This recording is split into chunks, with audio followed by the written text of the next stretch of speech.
महाराष्ट्र राज्यातील सरकारी कर्मचारी आणि निवृत्ती वेतन धारकांसाठी 2026 हे वर्ष अत्यंत दिलासादायक ठरत आहे।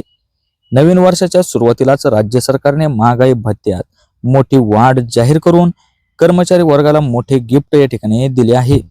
केंद्र सरकारच्या धर्तीवर घेण्यात आलेला हा निर्णय 1 जानेवारी 2026 पासून लागू होत असून या संदर्भातील अधिकृत शासन निर्णय JR निर्गमित करण्यात आला आहे। या निर्णयामुळे सुमारे 17 लाखांहून अधिक कर्मचारी आणि पेन्शन धारकांना थेट आर्थिक लाभ होणार आहे। महागाईच्या वाढत्या दरांमुळे सर्वसामान्यांचे मासिक बजेट विस्कळीत होत असताना राज्य सरकारचा हा निर्णय कर्मचाऱ्यांच्या आर्थिक स्थैर्यासाठी अत्यंत महत्त्वाचा मानला जात आहे। याशिवाय 8व्या वेतन आयोगाच्या पार्श्वभूमीवर ही DA वाढ भविष्यातील मोठ्या वेतन सुधारणा संकेत देणारे या ठिकाणी ठरत आहे। तर याबद्दल आपण आज सविस्तर माहिती जाणून घेणार आहे। त्याआधी जे कोणी आपल्या चॅनलवर नवीन असतील त्यांनी आपल्या चॅनल सबस्क्राईब करून घ्या, जेणेकरून नवनवीन मराठी अपडेटिंग माहिती तुमच्यापर्यंत सर्वात आधी पोहोचत जाईल। तर जास्त वेळ वाया न घालवता आज आपण व्हिडिओला सुरुवात करूया। आता जाणून घ्या DA म्हणजे काय आणि तो नेमका का महत्त्वाचा आहे। तर महागाई भत्ता म्हणजेच DA हा सरकारी कर्मचारी आणि निवृत्ती वेतन धारकांना दिला जाणारा अतिरिक्त भत्ता आहे। वाढत्या महागाईचा परिणाम कर्मचाऱ्यांच्या खरेदी क्षमतेवर होऊ नये यासाठी हा भत्ता या ठिकाणी दिला जातो। जीवनावश्यक वस्तू, इंधन, घरभाडे, शिक्षण आणि आरोग्य खर्चात सातत्याने वाढ होत असते, त्याचा थेट परिणाम पगारावर होतो। त्यामुळे महागाईच्या प्रमाणानुसार DA वाढवणे ही शासनाची या ठिकाणी जबाबदारी असते। DA वाढीचा थेट फायदा कर्मचाऱ्यांच्या मासिक वेतनात वाढ होण्याच्या स्वरूपात मिळत असतो। तसेच निवृत्ती वेतन धारकांच्या पेन्शन मध्येही यामुळे या ठिकाणी वाढ होत असते। आता पाहून घ्या DA हाईक 2026 नेमका निर्णय काय आहे। तर राज्य सरकारने 2026च्या सुरुवातीला महागाई भत्त्यात 3% ते 4% पर्यंत वाढ करण्याचा निर्णय घेतला आहे। या वाढीनंतर एकूण महागाई भत्ता सुमारे 60% आसपास या ठिकाणी पोहोचला आहे। आता महागाई भत्त्यांचे दर पाहून घ्या। जुलै 2025 पर्यंतचा DA दर जो होता तो 55% इतका होता। तर जानेवारी 2026 पासूनचा संभाव्य नवीन दर जो असेल तो 60% इतका।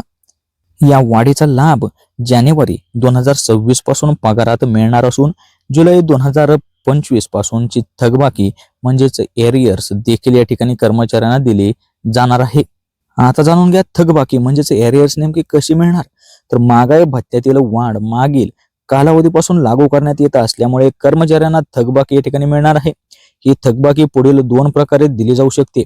एक म्हणजेच रोखीने म्हणजेच कॅश थेट पगारासोबत तुम्हाला जमा, तर दुसरे म्हणजेच GPF म्हणजेच खात्यात जमा। काही कर्मचाऱ्यांसाठी भविष्य निर्वाह निधी खात्यात ही रक्कम जमा होऊ शकते। थकबाकीची रक्कम कर्मचाऱ्यांच्या मूळ पगारावर म्हणजेच बेसिक पे आणि वाढीच्या टक्केवारीवर या ठिकाणी अवलंबून असेल। आता जाणून घ्या पगारावर होणारा प्रत्यक्ष परिणाम उदाहरणासह तुम्ही पाहून घ्या। महागाई भत्ता वाढल्यामुळे कर्मचाऱ्यांच्या मासिक पगारात खालीलप्रमाणे थेट वाढ दिसून येईल। 3% वाढ गृहीत धरून या ठिकाणी आपण पाहून घेऊया। मूळ पगार हा बेसिक पे आणि दरमहा मिळणारी अतिरिक्त DA रक्कम ही आपण धरलेली आहे 3% वाढ गृहीत। तर मूळ पगार जर ज्यांचा 18,000 रुपये असेल तर 540 इतकी त्यांना DA रक्कम मिळेल। तर 30,000 रुपये असणाऱ्यांना 900 रुपये, 50,000 रुपये असणाऱ्यांना 1,500, तर 80,000 रुपये बेसिक पे असणाऱ्यांसाठी 2400 रुपये। यामध्ये इतर भत्त्यांचा समावेश झाल्यानंतर एकूण वेतनात होणारी वाढ आणखी जास्त देखील असेल। आता यामध्येच निवृत्ती वेतन धारकांसाठी देखील मोठा दिलासा। DA वाढीचा फायदा केवळ कार्यरत कर्मचाऱ्यांनाच नाही तर निवृत्ती वेतन धारकांनाही होणार आहे। पेन्शनवर आधारित DA वाढ मिळाल्यामुळे ज्येष्ठ नागरिकांच्या मासिक उत्पन्नात वाढ होईल। वाढत्या औषधोपचार खर्चाच्या पार्श्वभूमीवर हा निर्णय या ठिकाणी अत्यंत महत्त्वाचा देखील आहे। आता जाणून घेऊया 8व्या वेतन आयोगाची पार्श्वभूमी काय। तर सध्या सर्वात जास्त चर्चा ही 8व्या वेतन आयोगाची आहे। 7व्या वेतन आयोगाची 10 वर्षाची मुदत 31 डिसेंबर 2025 रोजी संपली आहे। त्यामुळे 2026 पासून नवीन वेतन आयोग लागू होण्याची या ठिकाणी शक्यता आहे। संभाव्य फिटमेंट फॅक्टर 1.92 ते 2.57 दरम्यान। जर फिटमेंट फॅक्टर 2.57 लागू झाला तर सध्याचे किमान वेतन जे 18,000 रुपये आहे तर ते संभाव्य नवीन किमान वेतन जे 34,000 ते 41,000 रुपये इतके होऊ शकेल।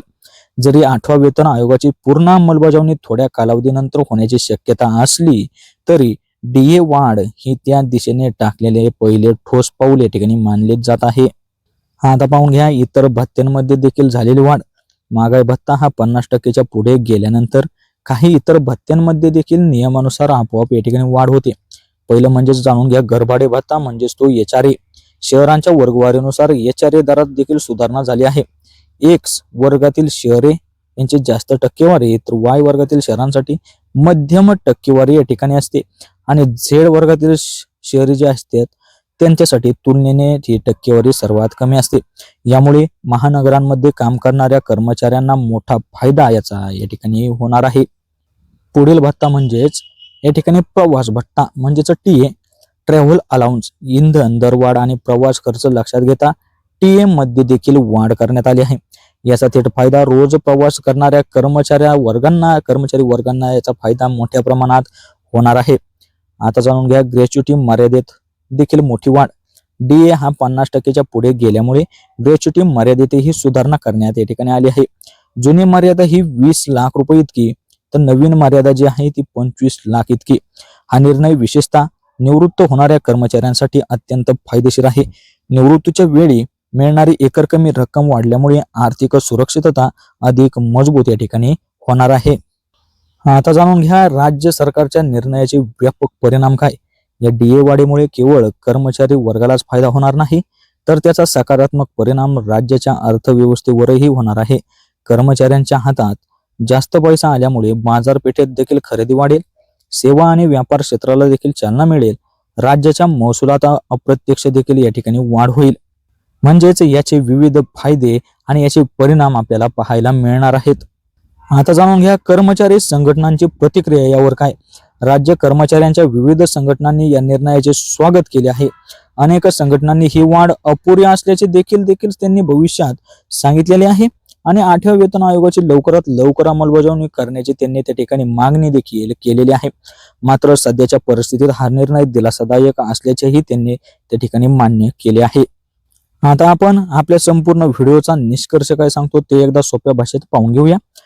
DA हाईक 2026 हा महाराष्ट्र राज्यातील सरकारी कर्मचारी आणि पेन्शन धारकांसाठी अत्यंत महत्वाचा आणि लाभदायक निर्णय आहे.